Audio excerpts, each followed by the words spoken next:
Assalamualaikum warahmatullahi wabarakatuh.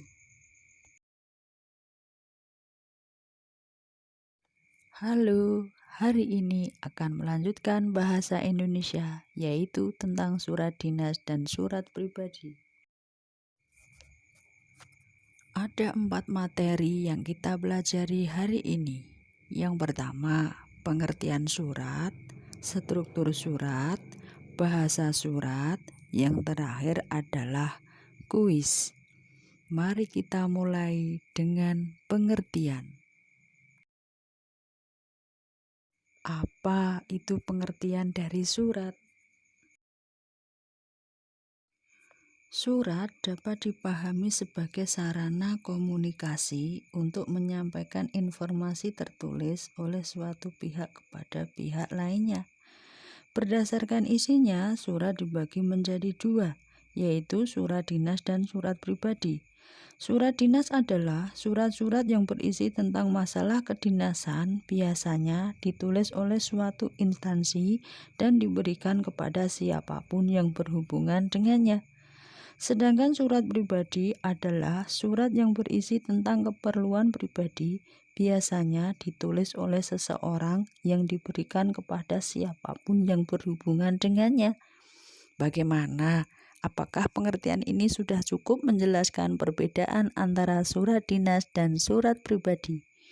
Kalau sudah, mari kita lanjutkan ke bagian struktur.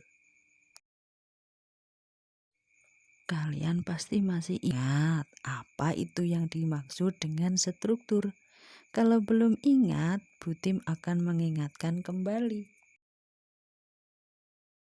Struktur adalah bagian-bagian. Dalam hal ini, struktur dipahami sebagai bagian-bagian surat dari awal sampai akhir. Jadi, kalau secara tertulis dari atas sampai bawah, ada apa saja ya? Mari kita lihat. Yang pertama adalah struktur surat dinas. Berdasarkan pengertiannya tadi, surat dinas adalah surat yang berisi permasalahan, kedinasan, atau pemerintahan. Oleh karena itu, di bagian pertama pasti harus menyertakan kop surat atau dipahami sebagai kepala surat. Kepala surat biasanya berisi nama instansi dan diikuti dengan alamat instansi. Kemudian di samping nama instansi terdapat pula sebuah logo instansi. Di bawah kop surat terdapat nomor surat yang diikuti dengan sifat, lampiran, dan perihal dari surat tersebut. Di samping nomor surat terdapat tanggal penulisan surat. Yang perlu diperhatikan ketika di dalam kop sudah terdapat alamat instansi, maka pada tanggal tidak perlu dituliskan alamat penulisan surat tersebut. Bagian selanjutnya adalah penerima surat. Kepada siapa surat tersebut ditujukan. Lalu di bawahnya terdapat salam pembuka. Setelah salam pembuka diikuti dengan bagian isi surat. Jika kalian perhatikan, bahasa yang digunakan di dalam isi surat ini termasuk ragam bahasa baku. Di bawah isi terdapat salam penutup. Bagian paling bawah terdapat pengirim surat yang biasanya disertai nama, tanda tangan, dan cap dari instansi tersebut. Sedangkan bagian tembusan ini hanyalah opsional saja, artinya boleh ada dan boleh tidak ada. Sekarang mari kita bandingkan dengan struktur pada surat pribadi. Sebenarnya surat pribadi tidak mempunyai struktur yang baku. Artinya setiap orang bebas mau menuliskan surat dalam bentuk seperti apa. Akan tetapi coba kita pelajari salah satu polanya. Yang paling mencolok adalah surat pribadi tidak mempunyai kop surat, juga tidak mempunyai nomor surat. Akan tetapi, di bagian paling atas langsung ditulis tempat dan tanggal penulisan surat. Kemudian disusul dengan penerima surat dan disertai alamatnya. Kemudian di bawahnya disusul dengan salam pembuka yang membedakan antara surat pribadi dan surat dinas.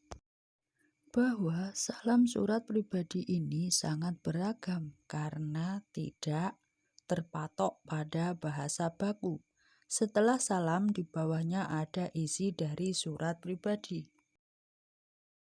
Jika diperhatikan, bahasa yang digunakan pun bahasa yang tidak baku. Itulah yang menjadi salah satu ciri khas dari surat pribadi. Dan yang terakhir, terdapat nama pengirim surat. Nah, kira-kira seperti itulah isi dari surat pribadi. Bagaimana? Apakah kalian menemukan perbedaannya? Sekarang kita lanjutkan ke bagian bahasa.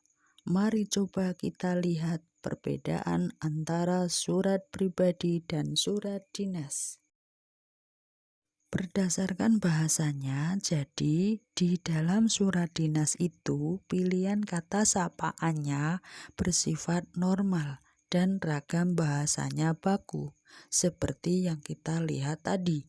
Sedangkan surat pribadi pilihan kata sapaannya bersifat emotif dan ekspresif, dan tentu saja ragam bahasa yang digunakan tidak baku. Materi surat pribadi dan surat dinas sampai di sini ya. Untuk mengevaluasi hasil belajar kita, mari ikuti kuis berikut ini.